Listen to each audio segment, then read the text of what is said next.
Enjoy the ties with the kinship. Enjoy the ties. Don't break your connection with your family members. Enjoy the ties.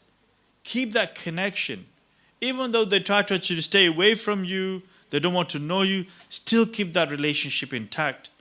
Be it your brotherly, be it your relatives, your long distance relatives, or be it your close relatives. Whoever they are, keep that relationship intact.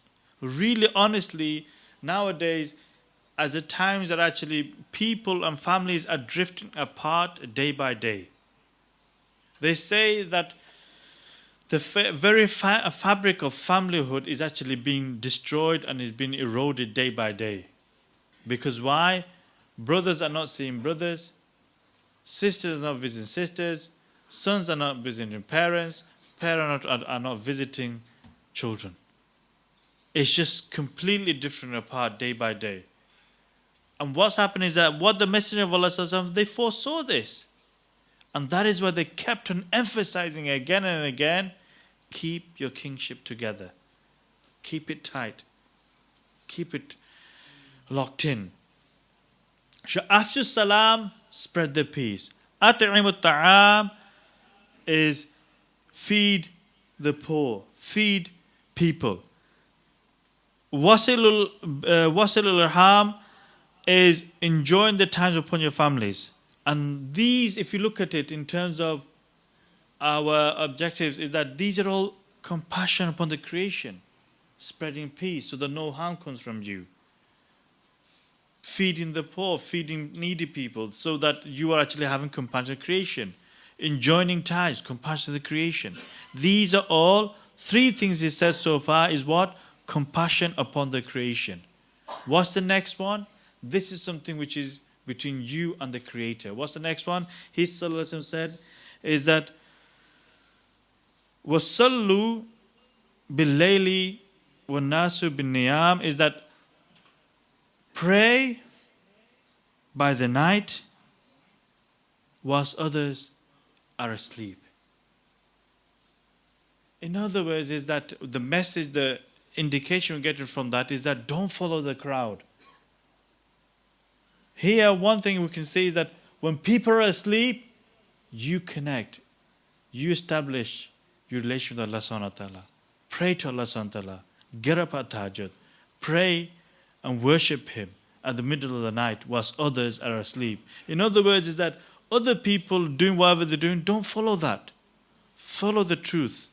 Follow the message. Follow what is right. Follow the thing that will connect you to Allah subhanahu wa ta'ala and not disconnect you from Allah subhanahu wa ta'ala.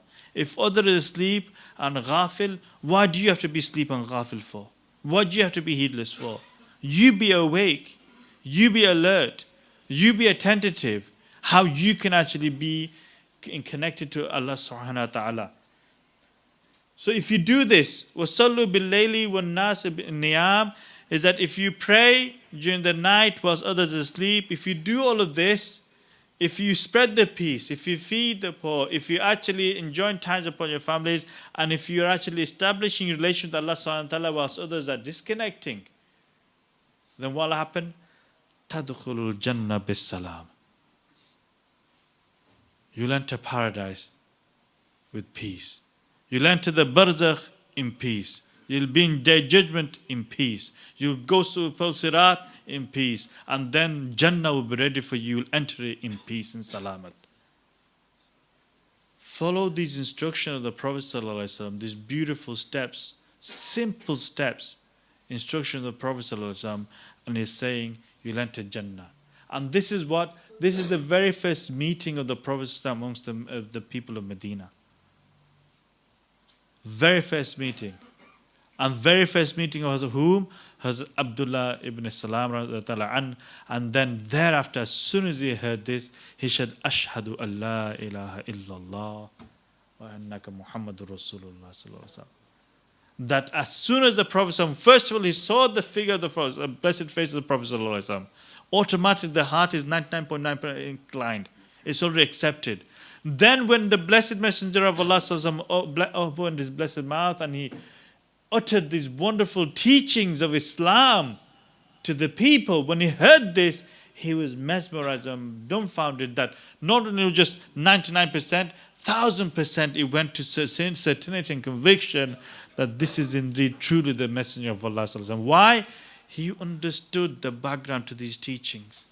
He understood the similarity of what Hazrat Musa was teaching. He understood that Hazrat Isa also taught this.